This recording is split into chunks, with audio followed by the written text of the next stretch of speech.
इसी की बर्बादी की आसान सीढ़ियां होती हैं खुले विचारों से जीने की तमन्ना रखना, जीने की इच्छा रखना, मोबाइल और इंटरनेट का अत्यधिक इस्तेमाल करना, सोशल मीडिया का अत्यधिक इस्तेमाल करना, सोशल मीडिया पर ही दोस्ती का होना, दोस्ती का प्यार में बदल जाना और प्यार में बदल जाने के बाद में जल्दबाजी में अवैध संबंधों का बन जाना। अवैध संबंध बनने के बाद में धोखा मिलना, धोखा देना, एक दूसरे से मनमुटाव करना और उसके बाद में बीभत्स मौत, यह किसी के बर्बाद होने की आसान सीढ़ियां हैं। जी हाँ, नमस्कार दोस्तों, मैं हूं आशीष कुमार वाजपेयी। ऐसे ही खतरनाक और दिल को दहलाने वाली एक घटना को लेकर आपके सामने आया हूं, जो कि इसमें सोशल मीडिया में बहुत तेजी से वायरल हो रही है, जिस पर तरह तरह के कमेंट आ रहे हैं, लोग अपने अपने विचार रख रहे हैं। क्योंकि इस घटना को दिल्ली की जो श्रद्धा मर्डर केस था, जिसमें 37 टुकड़े कर फ्रिज में रखे गए थे, उसी से जोड़कर भी देखा जा रहा है। बंगलौर में एक मकान के फ्रिज में, जो कि 165 लीटर का सिंगल डोर का फ्रिज होता है, उसमें पुलिस वालों को एक महिला की लाश मिलती है। उस लाश को कई टुकड़ों में काटा गया था। फ्रिज के ऊपर के हिस्से में उसके पैर रखे मिलते हैं, बीच वाले हिस्से में शरीर का बाकी हिस्सा होता है और नीचे वाले खंड में फ्रिज के महिला का एक सर होता है।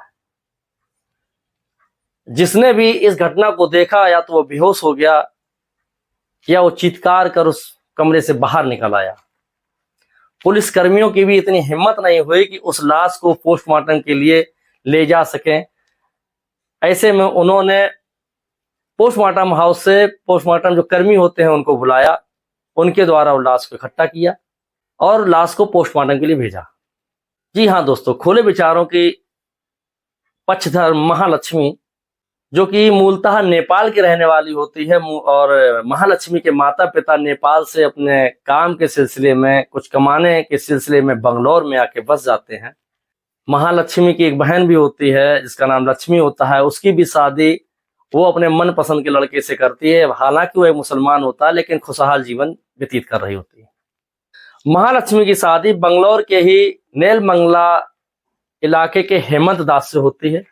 महालक्ष्मी की शादी बंगलौर के ही नेलमंगला के हेमंत दास से होती है। दोनों लोग अपना जीवन खुशी खुशी व्यतीत कर रहे होते हैं। इसी बीच में उन्हें एक पुत्री रत्न की प्राप्ति होती है, उनकी एक पुत्री होती है। लेकिन महालक्ष्मी एक खुले विचारों वाली महिला होती है, जिसकी एक अपनी दुनिया होती है, जो कि अपनी दुनिया में जीना चाहती है। कुछ दिनों के बाद में ही हेमंत दास से उसकी अनबन होने लगती है। अनबन के कारण यह था कि हेमंत दास ने जो बताया था कि महालक्ष्मी एक नाई की दुकान पर काम करने वाला लड़का है अशरफ, महालक्ष्मी के उसके साथ में अवैध संबंध है। कई बार अशरफ उस महालक्ष्मी को घर छोड़ने भी आता है, लेने भी आता था अपनी स्कूटी से, जिस बारे में हेमंत दास ने उसको कई बार समझाया, लेकिन महालक्ष्मी ने हमेशा ही उसका विरोध किया। बल्कि महालक्ष्मी ने हेमंत दास को कई बार धमकाया भी। आखिर में हेमंत दास ने महालक्ष्मी से अलग रहने का फैसला कर लिया और वो बंगलौर में ही दूसरे इलाके में रहने लगा। यहाँ तक कि महालक्ष्मी ने अपनी पुत्री का भी मोह नहीं किया और पुत्री को भी अपने पास रहने के लिए मना कर दिया। पुत्री जो थी, वो लड़की बिटिया जो थी, वो हेमंत दास के साथ में रह रही थी। क्योंकि महालक्ष्मी की विचारधारा अलग थी, उसको माँ बाप ने भी समझाया, लेकिन उस पर किसी के समझाने का कोई असर नहीं हुआ। महालक्ष्मी बेंगलुरु के ही बयाली कवर में एक 3 मंजिला मकान होता है, उसके टॉप फ्लोर पर रहने लगती है, किराए पर मकान ले लेती है। उसके भाई और जो भाभी जो होती हैं, वो भी कहती हैं कि तुम चूंकि अपने पति से अलग रह रही हो, अकेली रहोगी, तो हम भी तुम्हारे साथ रहेंगे। कुछ दिन वो आकर महालक्ष्मी के साथ में उसकी भाभी और भाई दोनों रहते हैं। बीच में कभी कभी माँ भी आ जाती थी, जो कि बिटिया उनकी थी, वो अकेली रहती थी बंगलौर में। पति से उसका 4 साल से तलाक चल रहा था, अलग रह रही थी। धीरे धीरे महालक्ष्मी के खुले विचारों के कारण उसको अपने भाई और भाभी से भी बगावत शुरू हो जाती है। उन लोगों में मनमुटाव शुरू हो जाता है। अंततः भाई और भाभी भी उसको छोड़कर अपने घर चले जाते हैं। उनका भी कहना होता है कि जब महालक्ष्मी को किसी की परवाह ही नहीं है, किसी की सुनती ही नहीं, तो उसके साथ रहने से क्या फायदा। अचानक 21 सितंबर को उस मकान में रहने वाले आसपास के जो लोग होते हैं, मकान के भी लोग होते हैं, उनको अजीब सी महक सुनाई देने लगती है। लोग सोचते हैं किसी घर से आ रहा होगा, हो सकता है किसी के यहाँ मीट पका हो, किसी ने मीट पकाया हो उसकी महक हो, लेकिन ये महक धीमे धीमे बढ़ने लगती है। जब लोग उस महक की तरफ, बदबू की तरफ जाते हैं तो देखते हैं कि वो महक जो होती है वो टॉप फ्लोर में जो फ्लोर बना हुआ है वहां से आ रही होती है और वहां माँ लक्ष्मी निवास कर रही होती है। क्योंकि शहर का जो परिवेश होता है वो इस तरह का होता है कि यहाँ पर आपके बगल में कुछ भी हो जाए पड़ोसियों को कोई मतलब नहीं होता है। यही चीज अगर गांव में होती है, अगर कोई व्यक्ति एक दिन नहीं दिखाई देता है तो लोग उसका हालचाल लेने के लिए उसके घर पहुंच जाते हैं। लेकिन शहर में एक दिन हो, 2 दिन हो, या वो नहीं दिखाई दे रहा है, लोग आपस में बातें तो करेंगे लेकिन संभवतः उसके घर तक नहीं जाएंगे। ये एक शहर का कल्चर होता है। ठीक वैसा ही हुआ, लोगों ने कोई जानकारी भी नहीं की कि आखिर उस मकान में रहने वाली एक लड़की जो अकेली रह रही थी, जो कि कई दिनों से लापता है, किसी को नहीं दिखाई दी, आखिर ऐसा क्यों। तो जब लोग उस मकान फ्लोर पे पहुंचते हैं, जब वहां पर महक देखते हैं, बदबू को देखते हैं जो कि उस कमरे से निकल के आ रही होती है, तो मकान मालिक को फोन किया जाता है कि आपके मकान में रहने वाली जो टॉप फ्लोर पे किराएदार है उसके कमरे से एक अजीब सी बदबू आ रही है और कई दिन से वो लड़की दिखाई भी नहीं दी है, तो कोई अनहोनी ना हो गई हो, आप आइए उस मकान में आकर देखिए आके। मकान मालिक जिसके पास में माँ लक्ष्मी का मोबाइल नंबर होता है उस नंबर पे कॉल करने की कोशिश करता है तो मोबाइल नंबर स्विच ऑफ बता रहा होता है। ऐसी स्थिति में किराएदार उन कागजों को खोजता है जो कि किराए पे मकान देते वक्त वेरिफिकेशन के लिए लिए जाते हैं और उसमें भी अल्टरनेट नंबर लिए जाते हैं। और अल्टरनेट नंबर पर जब जो मकान मालिक होता है वो फोन करता है, वो उसकी बहन जो लक्ष्मी होती है उसका नंबर होता है। जब उस पर कॉल करता है, बताता है कि कई दिनों से माँ लक्ष्मी नहीं दिखाई दी है और महालक्ष्मी के कमरे से एक महक सी आ रही है। क्योंकि उस मकान की, उस एक कमरे की जो फ्लोर की 2 चाबियां होती हैं, एक चाबी महालक्ष्मी के पास होती है, दूसरी चाबी उसकी बहन के पास होती है, जो कि कभी कभी अपनी बहन से मिलने के लिए लक्ष्मी और उसकी माँ आया जाया करती थी। ऐसी हालत में माँ और बहन दोनों घबराकर तुरंत ही उस मकान पर पहुंचती हैं। तब तक भीड़ इकट्ठा हो जाती है, मकान मालिक भी पहुंच जाता है। जब उस दरवाजे के ताले को खोला जाता है तो खोलने के बाद में मकान में एक अजीब सी गैस चुकी भर चुकी होती है, जिसकी भभक बहुत तेजी से बाहर आती है दरवाजा खोलने पर, जिसकी वजह से कई लोग बेहोश होते होते भी बचते हैं। लेकिन चूंकि माँ बहन को एक अंदर से घबराहट हो रही थी तो वो मकान के अंदर प्रवेश करते हैं, लेकिन मकान के अंदर उनको कोई भी ऐसी चीज नहीं मिलती है। पुलिस को फोन कर दिया जाता है, पुलिस भी आ जाती है, डॉग स्क्वाड टीम आ जाती है, फोरेंसिक टीम आ जाती है। लेकिन मकान के अंदर जब वो लोग प्रवेश करते हैं तो पूरा मकान साफ मिलता है, कोई खून के धब्बे नहीं होते हैं। पूरे मकान में साफ, जैसे किसी ने पोछा लगा रखा हो, पूरा मकान साफ होता है। कहीं किसी की लाश या कोई चीज नहीं मिलती है, लेकिन बदबू बेतहाशा बहुत तेजी से आ रही होती है। तभी पुलिस की नजर कुछ कीड़ों पर पड़ती है, क्योंकि इस मकान में, उस कमरे में कीड़े जो थे बहुत तेजी से दौड़ रहे थे। तमाम कीड़े थे, कीड़ों की एक लाइन बनी हुई थी। जब पुलिस उस कीड़ों की लाइन को पकड़ती है तो लाइन जो कीड़ों की होती है वो सीधे 165 लीटर के फ्रिज की तरफ जा रही होती है और वो कीड़े फ्रिज के अंदर जा रहे होते हैं और माँ तो बेहोशी हो जाती है। फ्रिज के तीनों जो खंड होते हैं अंदर, जो उसमें तीनों में एक लाश के टुकड़े रखे होते हैं, जिसमें ऊपरी हिस्से में पैर और कुछ टुकड़े होते हैं, बीच वाले हिस्से में शरीर का बाकी हिस्सा होता है और सबसे नीचे वाले खंड में महिला की सिर कटी लाश रखी होती है। ब्लाइंड मर्डर देखकर पुलिस भी भौचक्की हो जाती है कि किसी ने कितनी बेरहमी से इस महिला का कत्ल किया। जब पोस्टमार्टम कर्मियों को बुलाया जाता है, क्योंकि उस लाश को छूने की हिम्मत पुलिस वाले नहीं कर पाते हैं, तो ऐसे में पोस्टमार्टम कर्मी होते हैं उनको बुलाया जाता है। जो वो लाश को जब उठाते हैं तो वो गल चुकी होती है और लाश के जब टुकड़े गिने जाते हैं तो 59 टुकड़ों में वो लाश पाई जाती है। शव को पोस्टमार्टम के लिए भेज दिया जाता है, लेकिन अब पुलिस की यहीं पर तफ्तीश चालू हो जाती है। पुलिस उस मकान में जब खोजबीन करती है तो देखती है कि महालक्ष्मी का एक मोबाइल फोन है जो कि वहीं बेड पर पड़ा हुआ था। पुलिस उसको अपने कब्जे में ले लेती है। जब बेंजामिन टेस्ट किए जाते हैं तो फर्श पर खून के कुछ निशान पाए जाते हैं, क्योंकि टेस्ट में खून के निशान आ जाते हैं, वो निशान भी पाए जाते हैं। अब पुलिस जांच प्रारंभ करती है तो जांच में सबसे पहले सुई जो होती है वो महालक्ष्मी के पति की तरफ घूम जाती है पुलिस की। जब पुलिस हेमंत दास से इस बारे में पूछताछ करती है तो हेमंत दास बताता है कि महालक्ष्मी जो थी वो काफी खुले विचारों वाली महिला थी, उसको अपनी खूबसूरती का काफी घमंड भी था और वह जो काम करती थी वो खुलकर करती थी। कई बार उससे इन्हीं सब बातों को लेकर मुझसे मतभेद भी रहे, कई बार लड़ाई भी हो जाया करती थी, लेकिन महालक्ष्मी को इन सब चीजों से कोई फर्क नहीं पड़ता था। हेमंत दास ने यह भी बताया कि महालक्ष्मी का एक नाई की दुकान जो बाल काटने वाला होता है उसकी दुकान में काम करने वाला एक अशरफ नाम के व्यक्ति के साथ में भी महालक्ष्मी के संबंध थे। अशरफ महालक्ष्मी को कई बार घर ले आता था, छोड़ता था, ले जाता था, कई बार घूमने भी जाता था, उसने कई बार उसको देखा।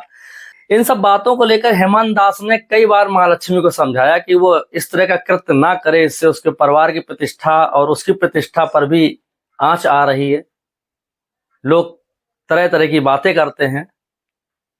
लेकिन महालक्ष्मी को कोई भी फर्क नहीं पड़ता था। अंततः उसने परेशान होकर लगभग 4 साल पहले महालक्ष्मी से अलग रहना शुरू कर दिया था। महालक्ष्मी को अपनी पुत्री से भी कोई मोह नहीं था, उसने पुत्री को भी अपने साथ रखने की कोशिश नहीं की। जो पुत्री भी थी वो भी हेमंत दास के साथ में ही रह रही। उससे अलग होने के बाद में महालक्ष्मी ने बंगलौर के ही इस अपार्टमेंट में कमरा किराए पर ले लिया था। मेरा कोई भी आना जाना नहीं था इस कमरे में। इसके साथ में कभी इसकी माँ आती थी, कभी इसकी बहन और भाई भी आते थे, कभी भाभी भी आती थी। जब पुलिस ने काफी पूछताछ की लेकिन हेमंत दास से उनको कोई भी जानकारी नहीं मिल पाई और पुलिस को भी लगा कि इस मामले में हेमंत दास का कोई भी रोल नहीं है। तो हेमंत दास ने चूंकि जिन लोगों के नाम बताए थे, कुछ और लोगों के भी नाम बताए थे, पुलिस ने चूंकि पुलिस कमिश्नर ने 6 टीमों का गठन कर दिया था तो हर तरफ टीमों को फैला दिया गया था। उनमें से हर टीम अपना अपना काम करने लगी थी। उसी में से एक टीम ने जो हेमंत दास ने नाम बताया था अशरफ, उसको उठाया। उसको लगभग 12 घंटा तक उसको टॉर्चर किया और उससे पूछताछ की। लेकिन पुलिस ने अशरफ से भी पूछताछ करने पर यही निष्कर्ष निकाला कि इस मामले में अशरफ का भी कोई रोल नहीं है, यानी ये हत्या अशरफ ने भी नहीं की है, यानी मर्डर करने वाला कोई अन्य व्यक्ति है। अब पुलिस के तेज तर्राक जो पुलिस वाले थे उनको इस मामले में लगाया गया। जो वो मोबाइल मिला था वो एक क्लू था, उसको सर्विलांस में लगाया गया। तो करीब 2 सितंबर की रात 12 से 1 बजे के बीच में उस मोबाइल की लोकेशन थी। इसके बाद में वो फोन स्विच ऑफ मिलता है। तो ये आकलन किया गया कि हो न हो 2 सितंबर या 3 सितंबर के बीच में या रात में इस कृत्य को अंजाम दिया गया है और अंजाम देने वाला व्यक्ति महालक्ष्मी का कोई बहुत ही करीबी था। जब उस मोबाइल नंबर को सर्विलांस में लगाया गया तो उस पर आखिरी कॉल जो आई थी, जब उस नंबर को ट्रेस किया गया, उस नंबर को देखा गया, लोगों से पूछा गया जो सहकर्मी थे उसके साथ काम करने वाले, तो वह नंबर महालक्ष्मी के साथ में काम करने वाले, जहां पर जिस माल में महालक्ष्मी काम करती थी, जहां की वो सेल्स एग्जीक्यूटर थी, वहीं पर एक सेल्स मैनेजर का पाया जाता है जिसका नाम मुक्ति रंजन दास होता है, जो कि उड़ीसा का रहने वाला होता है और महालक्ष्मी के साथ में उसी माल में उसी शॉप पर मैनेजर की नौकरी कर रहा होता है।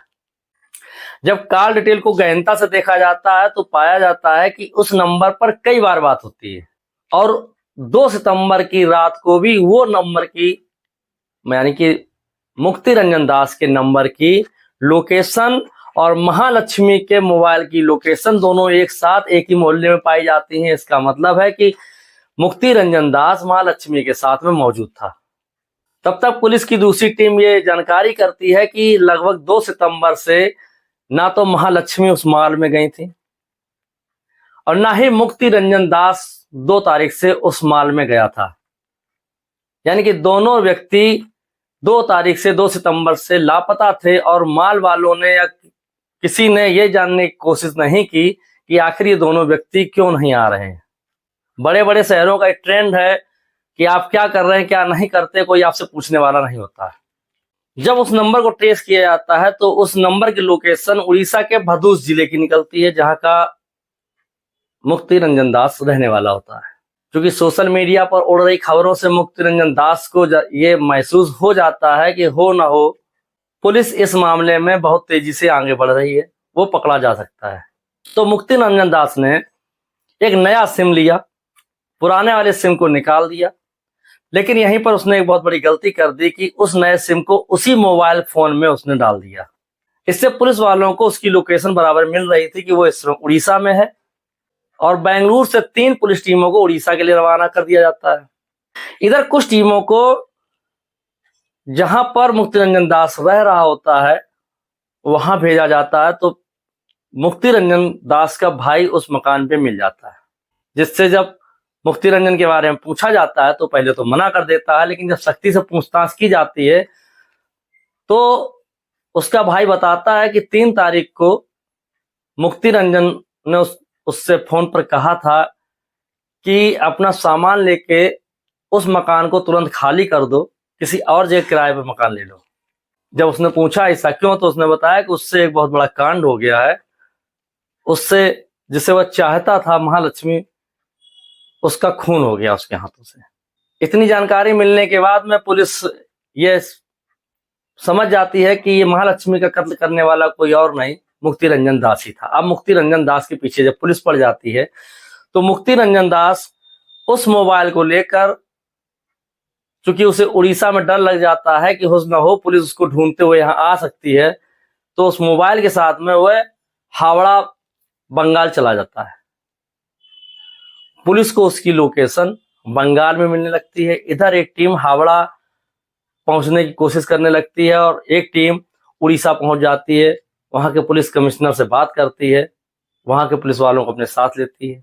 इधर मुक्ति रंजन दास जो होता है काफी परेशान सा रहने लगता है, हावड़ा में भी नहीं लगता है। तो वह 24 सितंबर को उड़ीसा के लिए वापस चल देता है और रात के करीब 10 बजे वह उड़ीसा अपने गांव पहुंचता है। रात के अंधेरे में अपने घर जाता है, घर जाकर वो सो जाता है। पर सुबह 4 बजे जब सभी लोग सो रहे होते हैं, वह अपना एक बैग उठाता है, लैपटॉप उठाता है और उसके पिता की जो स्कूटी थी वो स्कूटी लेकर घर से बाहर निकल जाता है। घर से लगभग 3 किलोमीटर दूर जाकर वह एक पेड़ के नीचे अपनी स्कूटी खड़ी कर देता है और पेड़ को एकटक निहारने लगता है। सुबह के 7 बज जाते हैं। चरवाहे जो जानवर चराने वाले होते हैं जब खेतों की तरफ जाते हैं तो अचानक उन्हें पेड़ पर एक लाश, एक व्यक्ति लटका हुआ दिखाई देता है। आनन फानन में पुलिस को फोन किया जाता है। क्योंकि गांव के पास का ही मैटर होता है तो खबर घर तक पहुंच जाती है।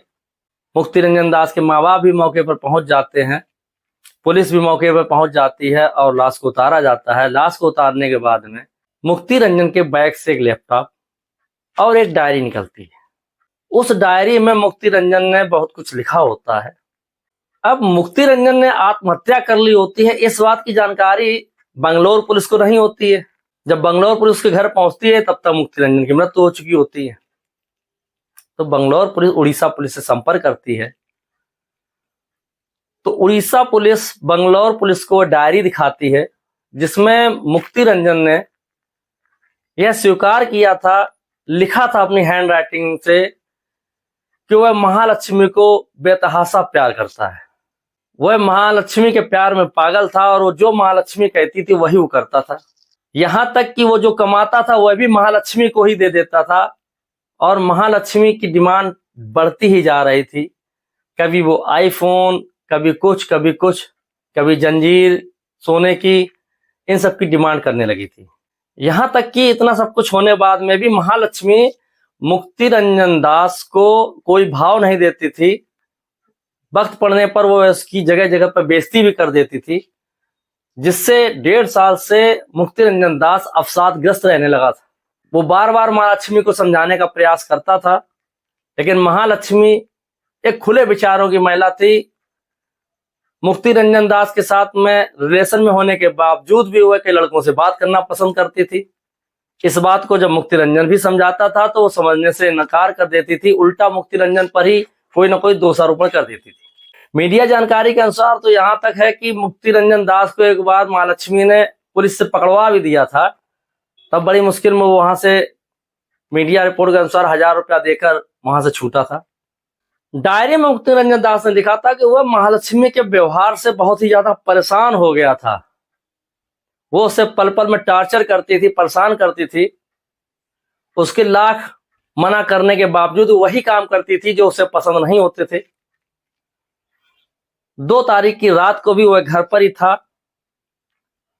किसी बात को लेकर बात बढ़ गई थी और गुस्से में उसने महालक्ष्मी के सर पर हमला कर दिया था, जिससे महालक्ष्मी जमीन पर गिर गई थी। गिरने के बाद में उसने उसका गला दबा दिया। गला उसका तब तक दबाया जब तक वो मर नहीं गई। लेकिन महालक्ष्मी को मारने के बाद मुझसे ख्याल आया कि अब इस लाश को कैसे डिस्पोज किया जाए, तो इसलिए एक सूटकेस भी बड़ा सा वो लेके आया। एक बड़ा सा सूटकेस भी खाली मिला, लेकिन चूंकि भीड़ भाड़ वाला इलाका है बेंगलोर, तो उसको जब लगा कि वह लाश को डिस्पोज नहीं कर पाएगा, तो उसने महालक्ष्मी के टुकड़े टुकड़े कर और फ्रिज में रख दिए। फ्रिज में रखने के बाद में मुक्ति रंजन दास अपने भाई के पास जाता है, भाई को फोन करता है कि वह जल्द से जल्द वह मकान खाली कर दे, उसके हाथों से महालक्ष्मी का खून हो गया है।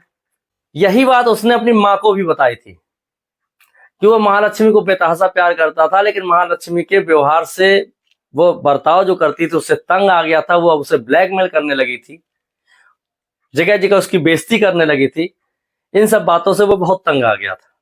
जब बंगलोर पुलिस उड़ीसा पुलिस के पास पहुंचती है, तो उड़ीसा पुलिस और बंगलोर पुलिस जब माँ के पास पहुंचती है, तो माँ ये पूरी बात बताती है कि महालक्ष्मी के बर्ताव के कारण उसके पुत्र ने उसकी हत्या कर दी। ये बात उसने बताई थी और तब से वो डिप्रेशन में भी रहने लगा था। क्योंकि अब मुक्ति रंजन दास ने आज स्वयं आत्महत्या कर ली है। डायरी में, सुसाइड नोट में अपना कबूलनामा भी उसने लिख दिया है। तो ये जांच यहीं पर समाप्त हो गई। बंगलोर पुलिस ने उड़ीसा पुलिस से वो डायरी और लैपटॉप देने के लिए कहा, तो उड़ीसा पुलिस ने कहा कि चूंकि मामला उसने आत्महत्या की है तो कोर्ट का विषय है। अगर बंगलोर पुलिस उन सबूतों को चाहिए तो वह कोर्ट से ऑर्डर करा के लाए, वो सबूत देने के लिए तैयार है। कुल मिलाकर ये ब्लाइंड मर्डर जो था, इसका राजफास हो गया, लेकिन कुछ अनसुलझे सवाल पुलिस के सामने रह गए कि जिस हथियार से महालक्ष्मी को काटा गया था, महालक्ष्मी की हत्या की गई थी, वो हथियार कहाँ है? मुक्ति रंजन दास ने मारा, उसका असली मकसद क्या था? इस तरह कई जो सवाल हैं वो मुक्ति रंजन दास और महालक्ष्मी के साथ में ही दफन हो गए। पुलिस ने अपनी जांच को भी बंद कर दिया। निर्दोषों को उसने पकड़ा था, उनको छोड़ भी दिया गया। लेकिन सवाल एक जस का तस वहीं पे बरकरार है, क्या ज्यादा आजादी देने से, सोशल मीडिया पर ज्यादा एक्टिव रहने से, सोशल मीडिया के जो धोखेबाज प्यार मोहब्बत, इन सब बातों से क्या हमारे सामाजिक परिवार पर या हमारे पारिवारिक जीवन पर एक असर पड़ रहा है? अगर पड़ रहा है तो इसके लिए हमें क्या कदम उठाने चाहिए? सोशल मीडिया पर होने वाले प्यार का अंजाम हमेशा इतना बुरा ही क्यों होता है? ऐसे कई सवाल हैं जो हमको और आपको ही खोजने हैं। हमें सतर्क भी रहना है। जानकारी अच्छी लगी हो तो लाइक शेयर सब्सक्राइब जरूर करें। तब तक के लिए जय हिंद, जय भारत।